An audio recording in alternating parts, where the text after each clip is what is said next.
দেখেই মনে হচ্ছে দারুণ টেস্টি হয়েছে। যাক বাবা, একটু টেস্ট করে দেখি কেমন হয়েছে। দারুণ হয়েছে, দারুণ। তবে মনে হচ্ছে যেন নুনটা একটু কম হয়েছে। ঠিক আছে, একটু নুন অ্যাড করে আর একটু ফুটিয়ে নিই, ব্যাস রান্না তাহলে রেডি। পুরো নুনটা পড়ে গেল, কি করবো এবার? আর তো কিছু রান্নাও করিনি, একটাই পদ দিয়ে রান্না খাওয়া ছিল। কি করে খাবে কি যে করবো? এই শুনছ, একটু আসবে এইদিকে, একটু আসবে গো।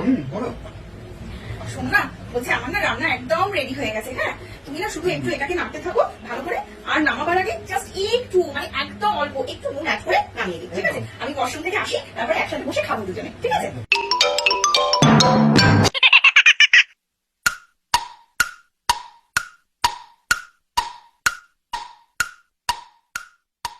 বলো তোমার একদম তুমি যেরকম বলেছিলে একদম ঠিক আছে। তাহলে আমি একটু টেস্ট করে দেখি তাহলে ফাইনাল কিরকম হলো। এটা কি করেছো তুমি? তোমাকে আমি বলে গেলাম যে তুমি এটাকে জাস্ট নামাবার আগে একটু নুন দিয়ে নামাবে। এটা কি করেছো তুমি? এত নুনে পোড়া একটা কাজ তোমাকে দিলে তুমি করতে পারো না। হ্যাঁ, জাস্ট একটা ছোট্ট কাজ পরিশ্রম করে এতক্ষণ ধরে আমি রান্নাটা করলাম যে দুজনে একসাথে খাবো বলে, আর ঠিক এটাতে পুরো নুন দিয়ে তুমি পোড়া করে দিলে। এবার কি খাবো আমরা রাত্রিবেলা আমি জানি না, আমার একদম ভালো লাগছে না। যা পারবে করে দিয়ে যাও, অর্ডার করে দাও রান্না, আমি চললাম।